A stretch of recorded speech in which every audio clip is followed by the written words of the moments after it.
Bonjour et bienvenue à bord du Dracarts. Qu'est-ce que nous avons au menu du jour? Eh bien, nous allons parler des masques de zone. Au sein des masques de luminosité, les masques de zone sont à considérer comme des masques pivots. En effet, si les masques classiques offrent de très bons résultats sur les réglages globaux en début de post-traitement, quand vient le tour des réglages fins, qui vont faire toute la différence sur le rendu final, il se peut que le gap qui existe entre les masques classiques nous laisse sans réelle solution. Et c'est là qu'entrent en scène les masques de zone. Ils sont à considérer comme des masques intermédiaires qui vont nous permettre de régler finement les portions d'une image. Portions de l'image qui peuvent être elles-mêmes réduites par masking de masque ou mask painting comme à l'accoutumée. Les masques de zone, vous allez le voir, sont de base des masques d'impact réduit, sans réelle zone blanche ou noire. Cela autorise des réglages de grande amplitude, donc précis. Bien, assez parlé, passons à la pratique. Et pour cela, je vous transporte dans le monde des masques à travers 4 images. Commençons avec cette photo prise au pied du gigantesque viaduc de Newry dans le County Down, en Irlande du Nord. Après avoir balancé globalement le contraste de l'image, nous souhaitons à présent donner un peu plus de drame dans le ciel en le contrastant lui seul si possible. Le choix de Brights 1 apparaît tout de suite comme impossible puisque sa sélection est bien trop générale. Brights 2 devient un candidat sérieux. Quant à Brights 3, sa sélection est tellement exclusive aux hautes lumières qu'il nous fait oublier les nuages, finalement notre cible principale. Revenons donc à Brights 2 et appliquons-le sur un calque de niveau que nous allons régler selon cette valeur. L'effet dans le ciel correspond à nos attentes, mais il s'est également propagé au sol et sur le viaduc. C'est bien là que nos problèmes commencent. Exclure le sol par masking de masque serait simple, mais pour ce qui est du viaduc, cela va s'avérer une tâche plus ardue, surtout aux parties de jonction avec le ciel. Pour l'instant, gardons notre travail dans un groupe que nous allons renommer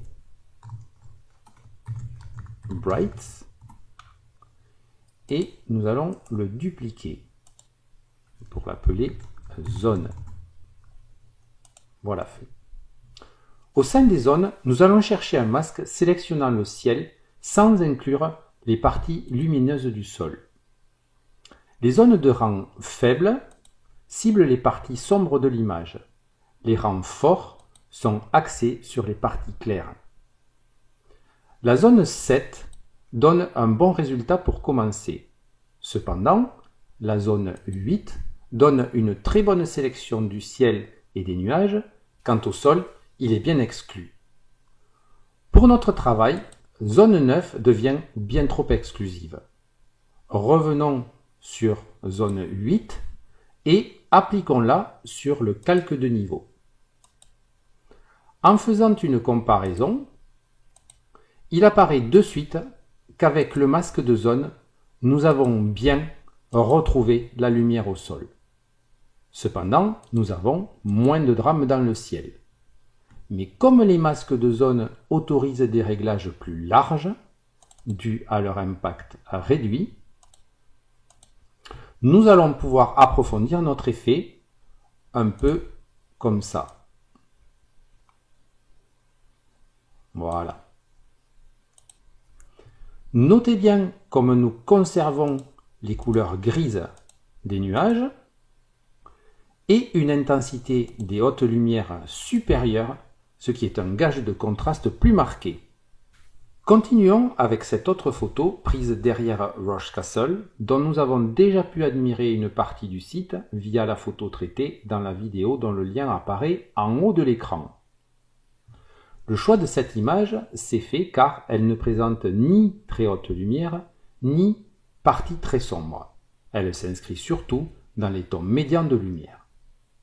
Afin de lui donner une subtile couche de contraste supplémentaire, nous pouvons imaginer utiliser Midtones 1 appliqué sur un calque de niveau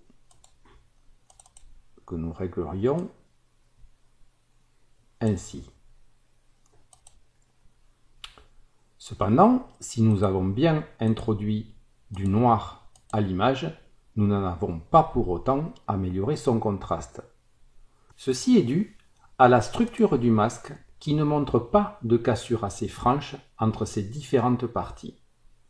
Regroupons notre travail dans un groupe appelé Midtones et comme tout à l'heure, nous le dupliquons dans un groupe appelé Zone.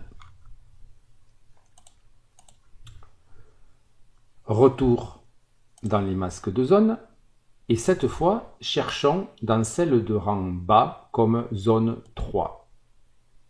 Cela semble meilleur, mais qu'en est-il de zone 2? Voilà un masque qui dessine une transition plus franche selon les intensités de lumière au sol et dans le ciel. En l'appliquant, nous voyons instantanément le bénéfice en termes de contraste. Des décalages de lumière s'opèrent partout dans la photo, ainsi qu'entre ciel et terre. Et cela en utilisant uniquement que les propriétés intrinsèques de la photo. C'est là le principe naturel des masques de luminosité. Nous pouvons même pousser l'ajustement un peu plus fort, puisque, répétons-le, les masques de zone le permettent, et ainsi obtenir un contraste encore plus marqué. En regardant l'histogramme de la photo de base, nous voyons clairement que la luminosité dans la couche bleue s'étend à toutes les zones de lumière. Cela nous indique que l'utilisation d'un masque issu de cette couche pourrait nous apporter un effet plus profond. Cherchons donc un masque dans la zone de couche bleue ressemblant à zone 2 de la couche RVB. Zone 1 semble tout indiquer à la tâche. Appliquons-le et effectivement, notre contraste est à présent plus marqué. Nouvel exemple ici à Cuchulainn Castle dans le County Louth en Irlande. Dans cette photo, nous souhaitons redonner un peu de lumière à l'avant-plan. Darks 3 est trop général en sélectionnant trop de ciel. Darks 4 donne un bien meilleur résultat, quand Darks 5 devient bien trop exclusif.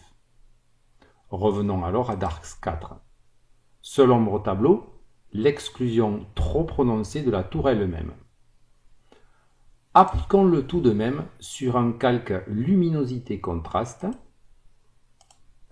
que nous allons régler selon ces paramètres-là.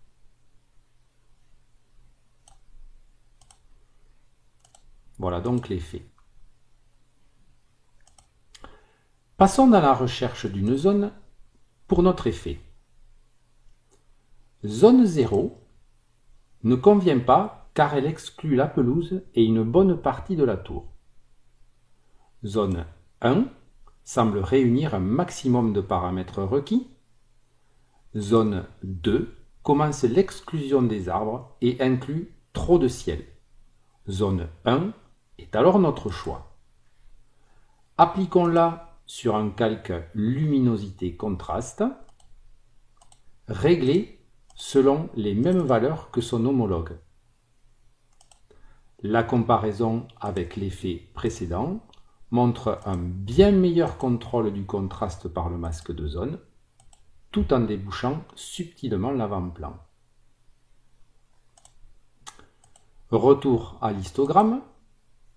Il nous informe que dans la couche bleue, les parties sombres y sont traitées avec plus d'intensité que dans les autres couches. En choisissant la zone 0 de la couche bleue, qui offre une bonne sélection de l'avant-plan et une exclusion du ciel, après application, nous obtenons un effet bien plus intense que l'effet précédent. De retour à Roche-Castle, grâce au masque zone 7 de la couche RVB, nous pouvons aisément traiter le contraste du ciel. Cependant, à bien y regarder, zone 7 donne un bon impact sur la partie droite du ciel, mais tend à oublier la partie surplombant le château. Cette partie, à tendance bleue, se retrouve aisément dans le histogramme Photoshop, dans sa couche bleue, ici avec ce pic d'intensité. Cela signifie que le masque zone 7 de la couche bleue donne une sélection bien mieux répartie sur l'ensemble du ciel que ne le fait zone 7 de la couche RVB. En validant l'effet, nous pouvons voir combien la profondeur du contraste est bien plus affirmée sur l'ensemble du ciel. Vous avez vu ô combien l'effet des masques de zone est subtil mais important lorsqu'il doit s'insérer dans le résultat final d'une image. Ce sont des réglages fins qui élèvent votre post-traitement d'un niveau. Vous l'avez vu, l'analyse des couches et de l'histogramme par couche est également très précieuse. Elle vous révèle l'intensité et l'importance de l'une d'entre elles et peut donc vous guider à utiliser un des masques qui en est issu. Cette vidéo est à présent terminée. Merci de l'avoir suivie. Dites-nous ce que vous en avez pensé avec un pouce en l'air, un commentaire, une question. Nous y répondrons, soyez-en sûrs. Si d'aventure vous avez trouvé ce sujet intéressant, d'autres sont à venir, alors cliquez-nous donc ce bouton s'abonner et sa petite cloche pour être informé des prochaines sorties. Masque de luminosité, tutoriel Photoshop, sortie photo, test de matériel.